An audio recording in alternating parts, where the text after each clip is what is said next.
Aku pikir hidupku sudah cukup sempurna. Aku punya pekerjaan yang stabil, keluarga yang mencintaiku, dan seseorang yang ingin menikah denganku. Namanya Reza, seorang pria yang baik, lembut, dan logis. Kami sudah bertunangan hampir setahun. Dalam waktu 3 minggu lagi, kami akan menikah. Tapi entah kenapa, setiap kali aku menatap wajahnya, ada bagian dari diriku yang tidak sepenuhnya yakin. Bukan karena Reza kurang sesuatu, tapi karena mungkin aku belum benar-benar pulih dari masa lalu. Setiap malam, sebelum tidur, aku menatap cincin di jariku dan bertanya pada diri sendiri, ini benar yang aku mau kan? Tapi jawabannya selalu samar. Aku masih ingat 5 tahun lalu, saat hidupku penuh tawa dan harapan. Saat aku masih duduk di kampus dengan 1000 mimpi di kepala dan seseorang di sampingku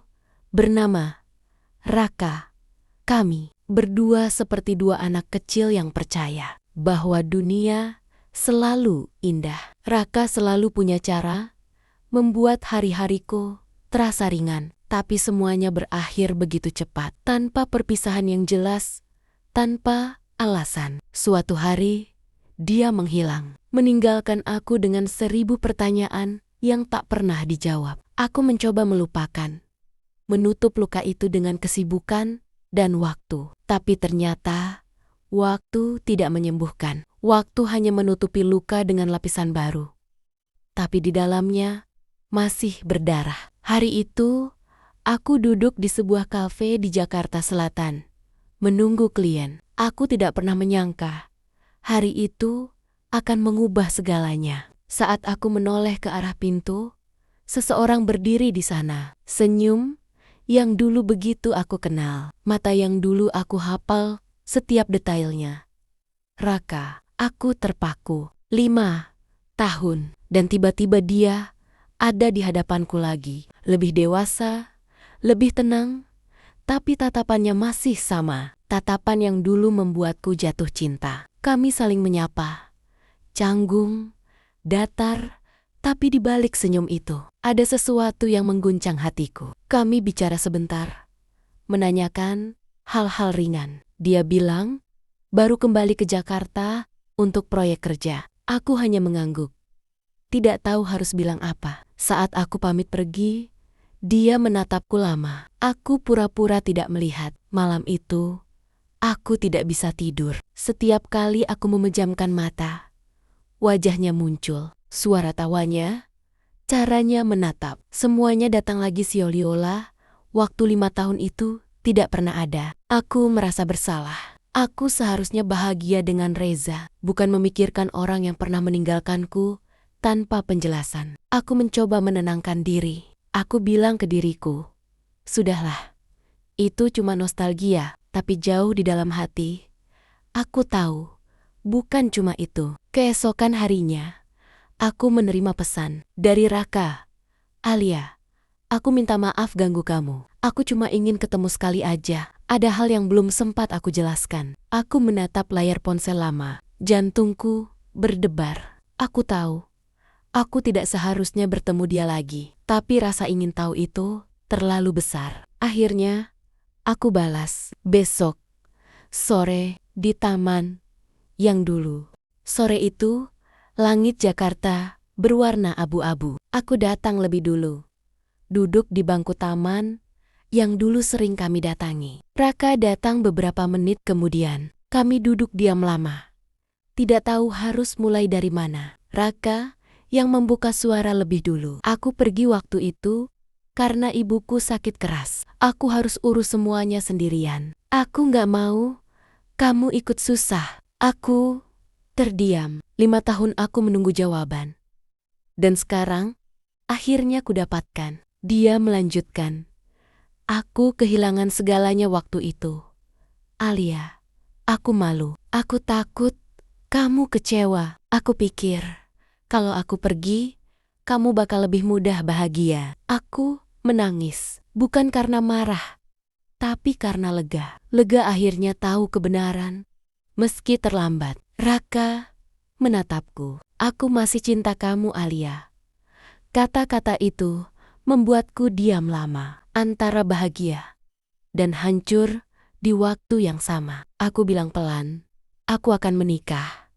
Raka, dia tersenyum tipis. Aku tahu, aku cuman gak mau kamu salah paham tentang kenapa aku pergi. Kami duduk diam lagi. Tidak ada kata yang cukup untuk menutup luka lama itu. Setelah pertemuan itu, hidupku kacau. Aku jadi mudah melamun. Setiap kali Reza bicara tentang pernikahan, pikiranku melayang. Aku mulai mempertanyakan segalanya. Apakah aku benar-benar mencintai Reza? Atau aku hanya ingin menikah karena sudah waktunya? Suatu malam, Reza bilang dengan nada lembut, "Aku tahu kamu berubah, Alia.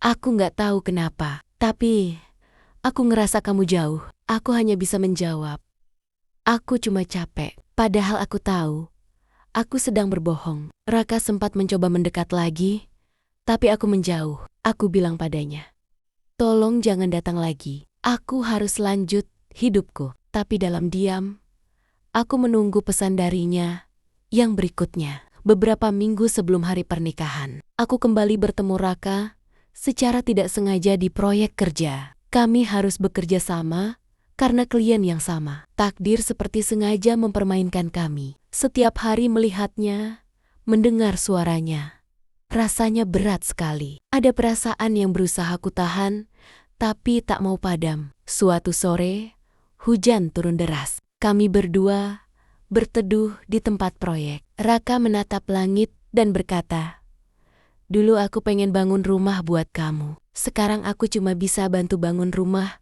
buat orang lain." Aku tidak menjawab. Air mataku jatuh tanpa bisa kutahan. Di rumah, ibuku sibuk dengan persiapan pernikahan. Ia bilang, "Reza itu laki-laki baik, Alia. Cinta bisa tumbuh nanti setelah kamu menikah." Aku mengangguk, tapi hatiku kosong. Aku tahu, cinta bukan sesuatu yang bisa tumbuh dari kewajiban. Semakin dekat hari pernikahan, semakin berat rasanya. Aku mencoba menenangkan diri. Tapi setiap kali melihat undangan, aku merasa sedang menipu diriku sendiri. Suatu malam, Raka mengirim pesan terakhir. "Aku nggak akan ganggu kamu lagi. Aku cuma pengen kamu tahu. Aku selalu doain kamu bahagia." Aku menangis selama malam itu. Mungkin ini kali terakhir aku menangisinya. Malam sebelum pernikahan, aku duduk di depan cermin, mengenakan gaun pengantin. Gaun putih yang seharusnya melambangkan kebahagiaan, tapi bagiku terasa seperti beban. Aku melihat pantulan diriku sendiri dan berkata pelan, "Kamu harus kuat, Alia." Aku membuka buku harian lamaku. Tulisan 5 tahun lalu masih di sana. "Kalau suatu hari kamu balik, aku masih di sini." Aku tersenyum kecil. Tapi kali ini, aku nggak di sana lagi, Raka. Hari itu datang. Semua orang terlihat bahagia. Musik lembut, bunga-bunga, senyum keluarga. Reza menatapku penuh cinta, dan aku mencoba membalas dengan tulus. Tapi di antara kerumunan, aku melihat sosok yang familiar, berdiri jauh di belakang. "Raka," ia tersenyum. Tidak mendekat, hanya berdiri sebentar, lalu pergi. Aku tidak mengejarnya. Aku hanya menatapnya pergi dengan hati yang tenang. Beberapa tahun kemudian, aku duduk di ruang tamu rumahku. Hidupku baik-baik saja. Aku belajar menerima bahwa tidak semua cinta berakhir dengan bersama. Beberapa cinta hanya datang untuk mengajarkan makna melepaskan. Kadang, di malam yang sepi, aku masih memikirkan Raka. Tapi tidak lagi dengan air mata. Aku hanya tersenyum dan berbisik dalam hati, "Terima kasih sudah datang lagi, meski terlambat." Dia datang saat aku hampir menikah.